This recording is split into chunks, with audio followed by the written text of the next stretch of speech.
Bonjour, mon nom est Christine Sauvé-Guindon. Je suis une experte conseil en surdicécité au consortium Centre Jules Léger. Je suis aussi une spécialiste en déficience visuelle d'origine corticale cérébrale. Cette vidéo a pour but d'expliquer la complexité visuelle en lien avec la DVC. Commençons par l'écriture. Lequel de ces trois mots est plus facile à décoder et pourquoi? Posez-vous la question. On voit tout de suite le mot complexité. Il semble plus complexe. J'ai fait par exprès. Le mot simplifié est le plus facile à comprendre. Noir sur blanc, il y a du contraste. Même chose pour les lettres DVC. Il y a une belle bulle autour et on peut voir vraiment les lettres qui ressortent. Regardez aussi la longueur des mots. Lequel est plus facile à décoder? La longueur, ça semble ajouter une complexité, n'est-ce pas? Plus de lettres, plus complexe. Peu importe, sachez que l'écriture est très difficile à décoder. Vous êtes-vous déjà demandé ce qui attire votre attention visuellement? La lumière et le mouvement. Vous l'avez remarqué tout de suite, non, cette flèche? Le mouvement déclenche une réaction primitive dans le cerveau. Il nous attire, il capte notre attention. C'était une courte introduction à la complexité visuelle. Maintenant, creusons un peu plus. Regardez cette image. Qu'est-ce qui attire votre attention en premier? Deux choses possibles. L'objet qui bouge ou la lumière en arrière-plan. L'objet en mouvement, encore une fois, c'est le cerveau reptilien qui réagit. Oh, il se passe quelque chose. Portez attention. La lumière ne demande pas beaucoup d'efforts pour être perçue. C'est comme un papillon de nuit attiré par la flamme. On y est naturellement sensible. C'est pour cela que nous avons beaucoup de lumière dans notre environnement. Pourquoi utilisons-nous des lumières clignotantes? C'est pour attirer notre attention, pour prévenir, pour nous dire « Hey, viens par ici » ou « Attention ». Un type de lumière qu'on n'aime pas trop voir, les gyrophares d'une voiture, la police juste derrière nous. Pourquoi y a-t-il des lumières sur les véhicules? Pour qu'on les voie et attirer notre attention. Pour dire « Ralentis, arrête-toi ». Donc, la lumière attire l'attention. Revenons à la complexité. Y a-t-il juste assez d'informations ou trop pour que votre cerveau traite le tout en une seconde? Quand est-ce que ça devient trop d'un coup? Quelle est votre limite ou votre point de saturation?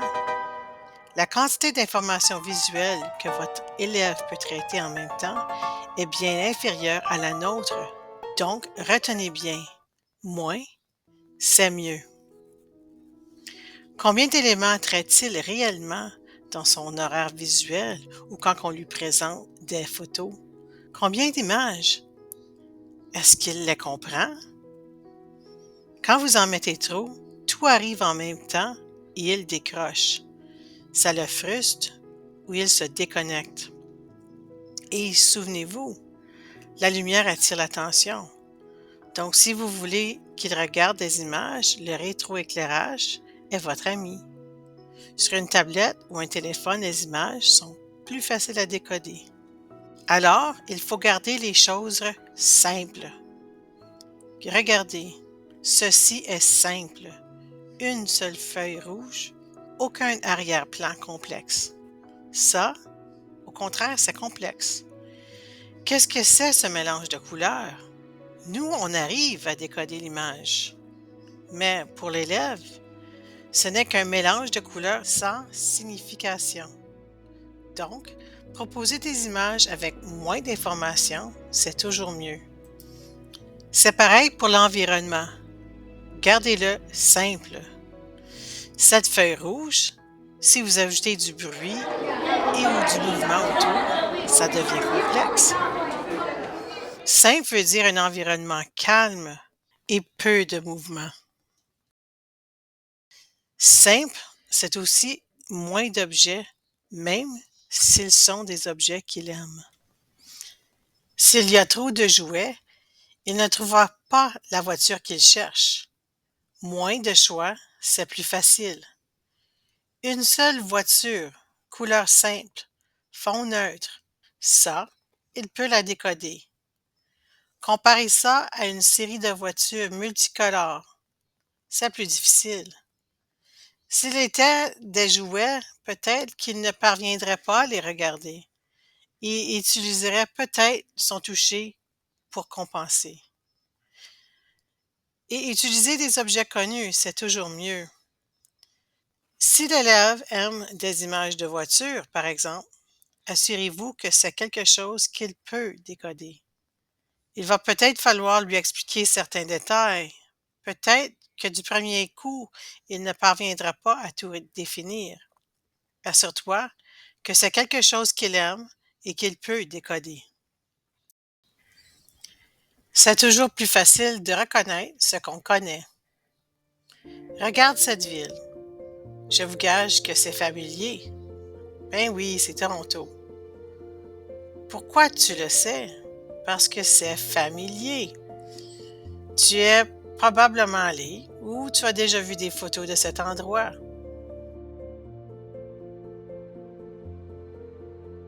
Maintenant, voici une autre ville. Tu la reconnais?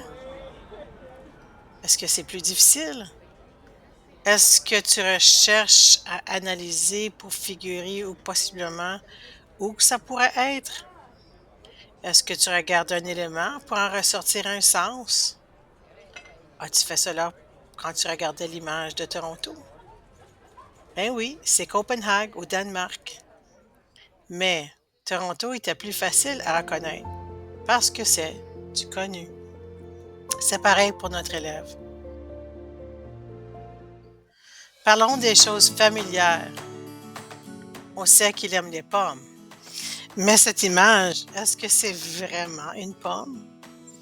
C'est seulement un dessin en 2 dimensions. Ça ressemble plus à un cœur rouge avec une grosse tige, n'est-ce pas? Et est-ce qu'une pomme a des yeux? C'est mignon, mais est-ce que l'élève peut le comprendre? Posez-vous la question. Une pomme, qu'est-ce que c'est vraiment?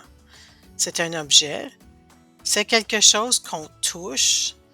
Ça a une texture? C'est dur? C'est rond? Parfois, ça peut avoir une tige et une feuille. Je vous assure que c'est quelque chose que nous touchons probablement plus qu'on ne regarde. Parce qu'une fois dans nos mains choisies, c'est le toucher qui nous guide et on l'amène à notre bouche. Question. Comment est-ce que l'élève choisit sa pomme? Observe-le. Il le regarde, puis détourne le regard, puis le saisit. Pourquoi? Parce qu'il ne peut pas regarder et toucher en même temps. C'est trop complexe.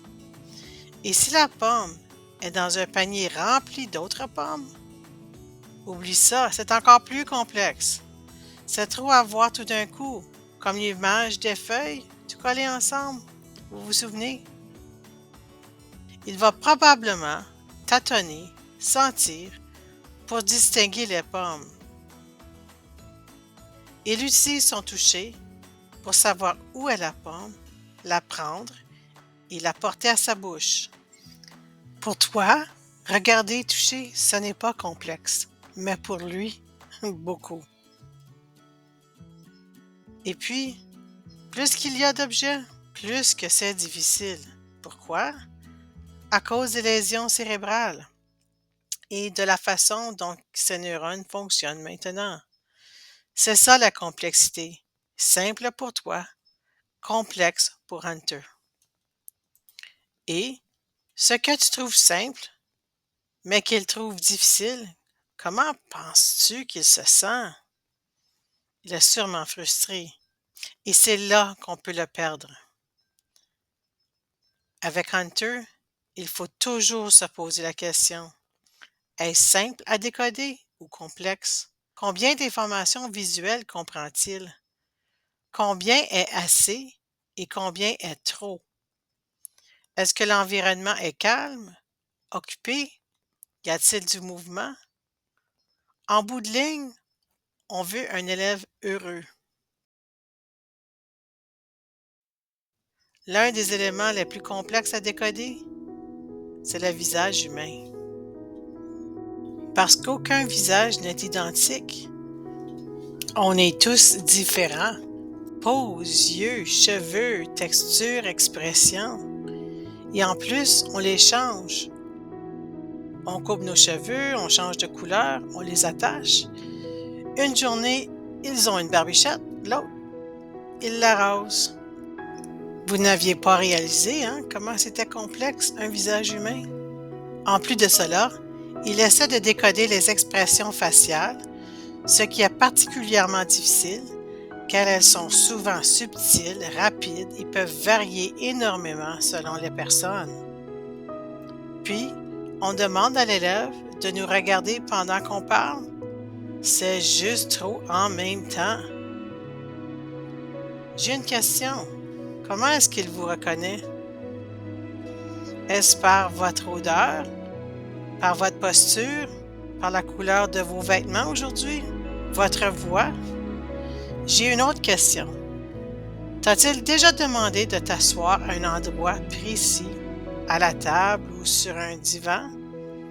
C'est parce qu'il essaie d'organiser son monde et en plaçant les objets ou les gens à des endroits précis, il sait où ils sont. Il n'a pas besoin de regarder, il le sait. C'est sa manière de mettre de l'ordre, de rendre son environnement compréhensible. Mais pour que ça soit compréhensible, il lui faut du temps. Je pense que vous commencez à comprendre. Regarder et décoder, pour lui, ça prend plus de temps que pour vous. Ce que vous faites dans un clin d'œil, lui, il doit l'analyser. Et ça demande de l'énergie. Et parfois, il ne peut simplement pas.